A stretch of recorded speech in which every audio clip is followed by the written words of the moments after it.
Oui, bonjour à tous. J'ai décidé de faire une petite vidéo de façon à parler de l'action de Patrice Evra qui a décidé en fait d'aider les plus démunis du côté de Marseille. Alors, j'ai vu comment l'homme a été critiqué dans différents médias et franchement, ça me fait très mal, bien évidemment.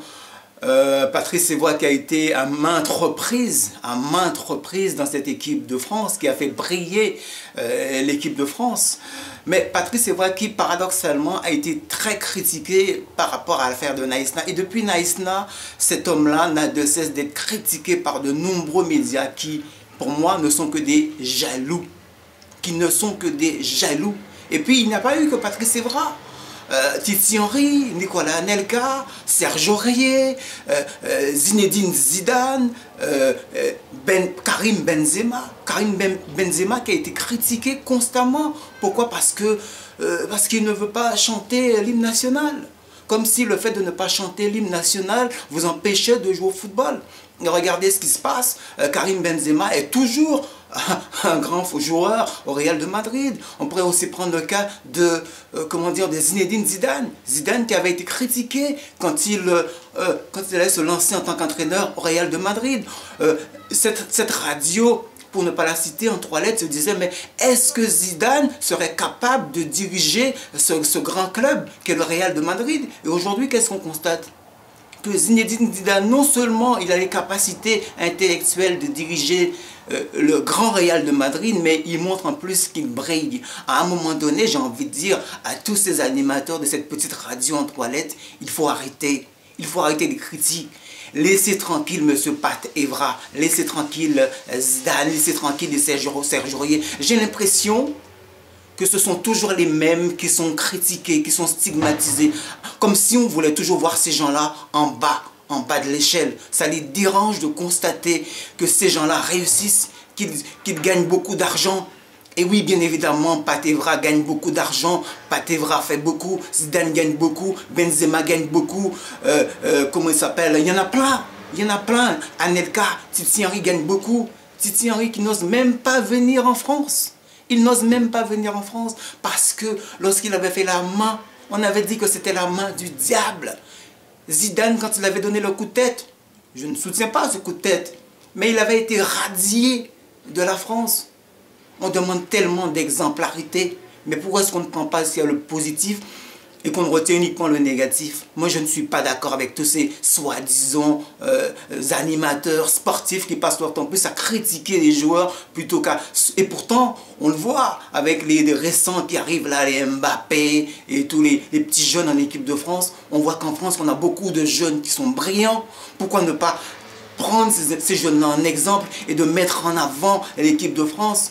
Mais j'ai l'impression qu'on ne veut pas cette grande équipe Black Blanc Beurre qui a réussi. Et c'est la seule équipe qui a réussi, qui a gagné la Coupe du Monde en 98. Elle était Blanc Black Beurre. Comme si on ne voulait pas, en fait, la réussite de la France à travers, je dirais la diversité, je dirais culturelle, comment dirais-je, ce côté cosmopolite de cette équipe de France. J'ai l'impression qu'on n'en veut pas.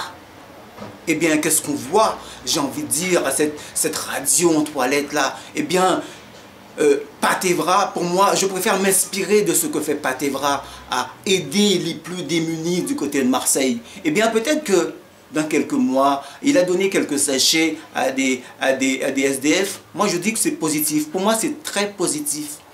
On peut considérer que c'est de l'instrumentalisation, on peut considérer que c'est de la manipulation parce que Marseille aurait perdu et que Pat Evra n'a pas, je dirais, la cote. Mais moi, je respecte cet homme-là, je le respecte beaucoup. Pourquoi? Parce que ça fait au moins 10 ans, qu'il brille au haut niveau, Pat Evra. Et tous ceux qui sont sur cette radio-là en 3 lettres, ils n'ont pas réussi. Ils n'ont pas réussi. C'est de la jalousie. À un moment donné, pour moi, c'est de la jalousie. Moi, je dis que ce que fait en ce moment Pat Evra, si aujourd'hui il donne quelques sachets à des SDF, eh bien peut-être que demain, comme il gagne beaucoup, il faut, je dirais, encourager son action. Et peut-être que d'ici quelques mois, plutôt que de donner quelques sachets, comme il gagne des millions et des millions, il va donner quelques millions ou quelques, je dirais, milliers à des pauvres. Et peut-être que cela sensibilisera des jeunes comme Mbappé, cela sensibilisera des jeunes comme, je ne sais pas, peut-être Benzema ou d'autres, Griezmann, qui voudront aussi aider, donner, suivre l'exemple de Patrice Evra. Moi, je félicite l'action de Patrice Evra. Même si on peut penser que c'est de l'instrumentalisation, je le félicite parce qu'un footballeur a fait le geste. Et le geste qu'il a fait va encourager peut-être, je l'espère, d'autres footballeurs, d'autres grands sportifs qui gagnent des millions et des millions à se dire que tiens, en France, il y a un grand souci. Il y a une misère qui est effroyable. Il n'y a pas que uniquement l'argent que génère le sport, mais il y a aussi les valeurs du sport. Il y a aussi le travail, l'aide que fait Patrice Evra en Afrique, on n'en parle pas. Alors j'ai envie de dire à ces petits jaloux, arrêtez, arrêtez. Moi, je préférais encore l'époque où on avait quelqu'un comme Luis Fernandez. Luis Fernandez, que quand on écoutait cette radio, eh ben, Luis Fernandez nous donnait vraiment la passion du sport. Où est passée cette passion du sport en ce moment? J'ai l'impression qu'on ne parle que de critique, critiquer les gens, critiquer les gens, critiquer les gens, jalouser les gens, et aussi parler de, je dirais, de paris sportifs. Restons à l'analyse sportive, donnons-nous de la passion, et pourtant, je sais, j'aime écouter cette radio, Oh! Mais donnez-nous de la passion comme nous donnait quelqu'un comme Luis Fernandez. Luis attaque. Moi, j'ai envie de dire qu'il revienne, Luis attaque. Luis Fernandez, il n'était pas dans la critique constante. Il n'avait pas forcément la bonne analyse. Mais c'est quelqu'un qui, quand on écoutait cette radio-là, moi, je kiffais Luis Fernandez. Luis attaque revient, moi, j'ai envie de dire.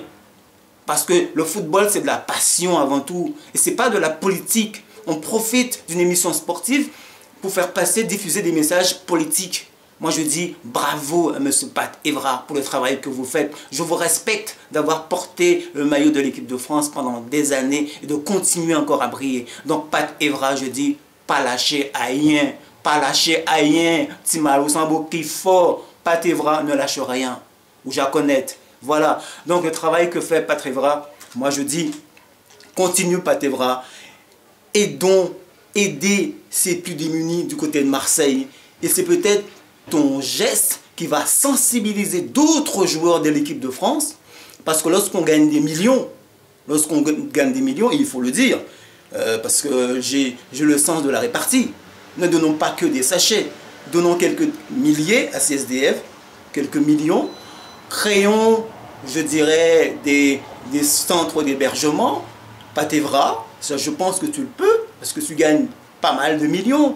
Ça va faire peut-être tournoyer dans l'esprit d'autres grands sportifs qui gagnent beaucoup d'argent à suivre ton action, à suivre ce que tu fais. Je dis bravo Pat Evra. Et tous ceux qui te critiquent, ce ne sont, et je le répète, que des jaloux. Voilà, c'est ça mon message. Et je suis très fier de cette équipe de France. Très fier. Très très fier. Et ta carrière ne peut pas s'arrêter à Naïsna. Il y a beaucoup de gens qui veulent t'enterrer vivant. Mais tu as une force, tu as une puissance en toi. Et cette puissance-là, cette joie-là, cette brillance-là, ce talent-là que tu as, cette intelligence que tu as, personne ne peut te l'ôter. Merci Pat Evra et ne lâche rien. Merci à toi.